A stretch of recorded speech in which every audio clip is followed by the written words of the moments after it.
Look around. The people flexing the loudest are usually the ones drowning the quietest. The new car on the finance plan, the vacation posted for validation, the watch bought to prove a point to someone who was never even watching.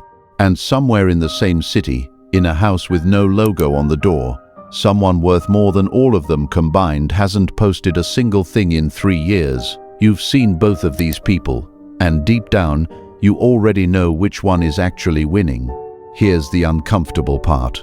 You've probably spent years being the wrong one without realizing it, explaining your income, justifying your choices, announcing your wins before they were even finished. And every single time, you were handing your power to people who never deserved to hold it.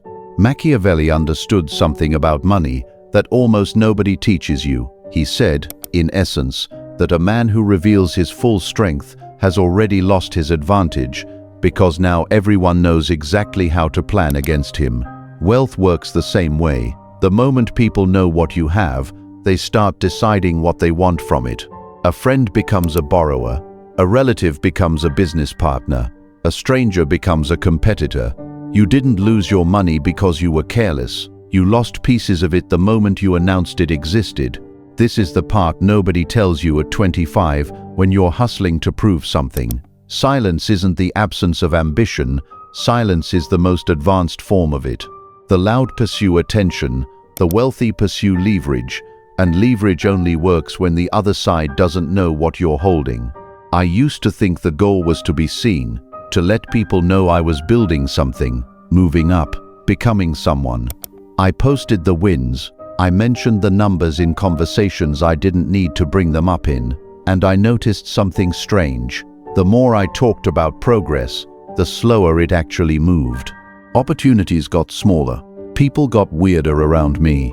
Some drifted. Some tried to attach themselves to whatever I was building.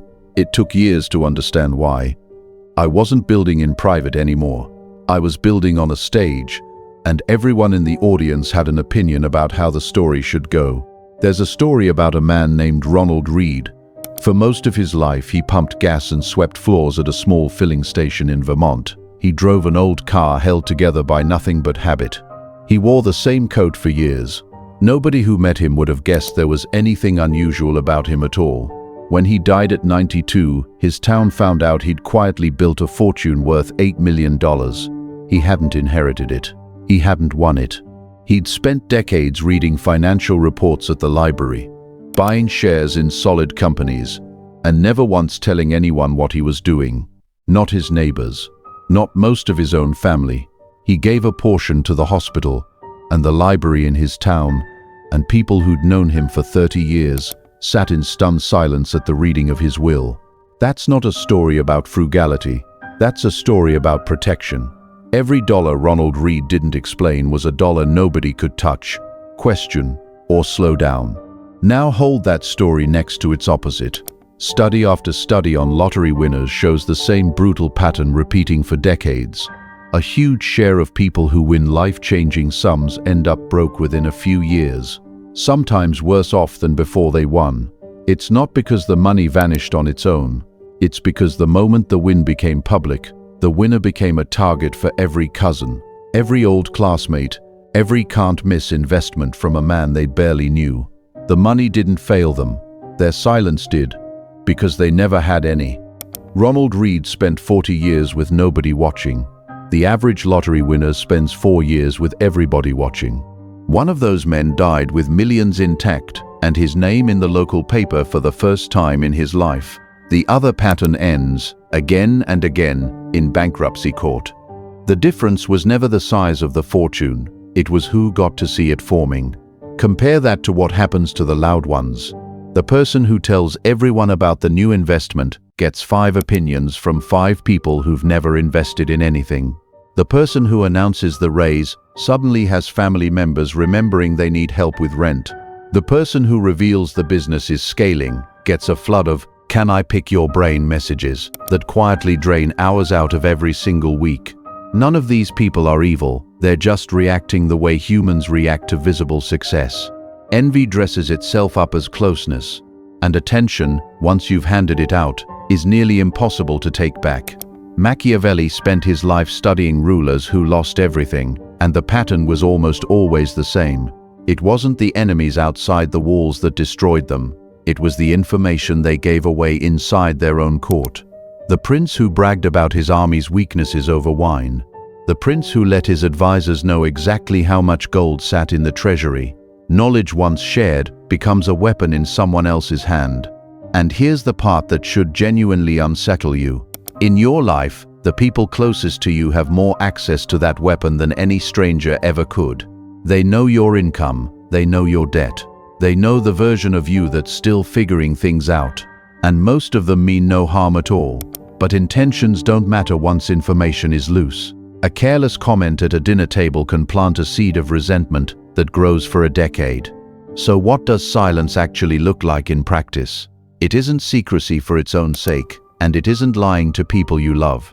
It's something more disciplined than that. It's understanding that not every truth needs an audience. Let me give you 5 ways this plays out for anyone actually building something real. Number 1. Stop narrating your progress. You don't need to announce the side hustle, the investment, or the new client before it's actually stable. Talking about a plan gives your brain the same dopamine hit as finishing it, which means you often talk yourself out of the follow-through. Machiavelli would call this giving away momentum for the price of a compliment. Build first. Speak later if at all. Number 2. Let your lifestyle stay boring on the outside. This is the one people resist the most because spending feels like proof. But every visible upgrade is an invitation. New car, new watch, new address. Each one tells the world exactly how much room you now have to be asked for something. The quietly wealthy drive what they drove 5 years ago on purpose. Not because they can't afford better, but because better draws eyes, and eyes draw hands. Number 3. Separate your identity from your numbers. This is a psychological trap most people fall into without noticing. When your net worth becomes part of how you introduce yourself, even silently in your own head, you start performing for it. You start making decisions to protect an image instead of protecting the actual money. The people who build real wealth stop needing anyone, including themselves, to be impressed by the total. Number 4. Choose your 2 or 3 people, and only they get the full picture. Not 0 people. Isolation isn't the goal, and it isn't healthy. But there's a massive difference between a tight circle who've proven they don't leak, judge, or ask, and a wide audience who simply happen to be in your life. Machiavelli never said trust no one. He said trust is earned through demonstrated loyalty over time, not through closeness alone. Family isn't automatically safe. Proximity isn't automatically safe. Only pattern is safe. Number 5. Let your results speak so rarely that when they finally do, nobody can argue with them.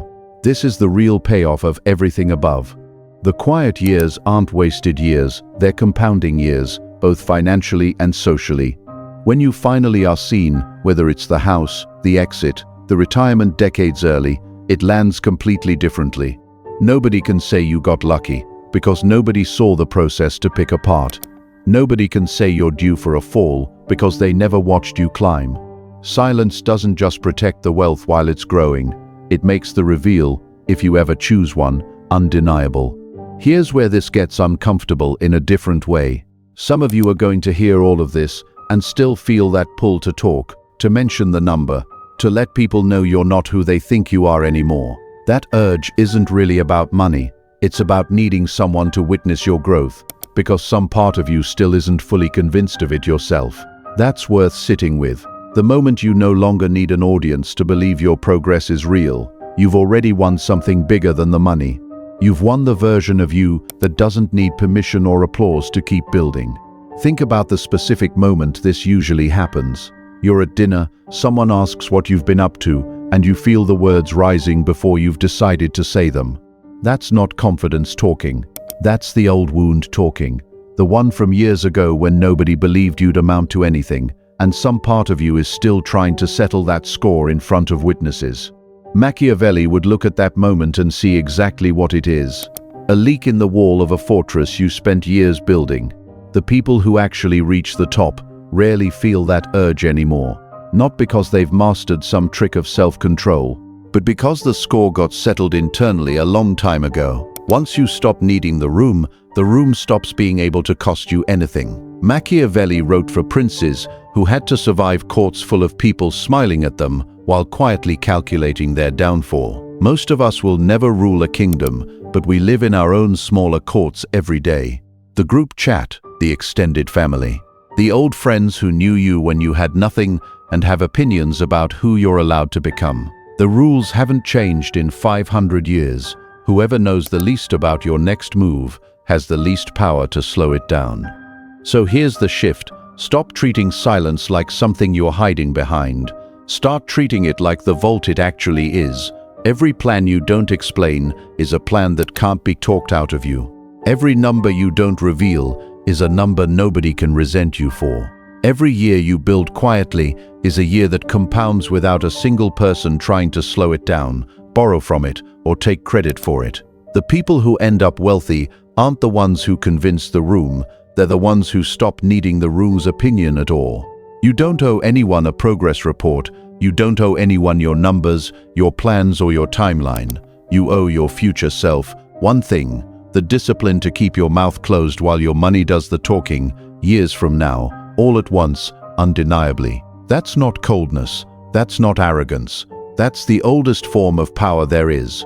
Build in silence. Let the result be the only announcement you ever need to make. If this hits something in you, drop "I build in silence" in the comments right now and mean it. Like this video if you're done explaining yourself to people who were never going to understand anyway. And subscribe, because the next lesson goes even deeper into how the quiet ones actually think. You already know which one you're choosing to become.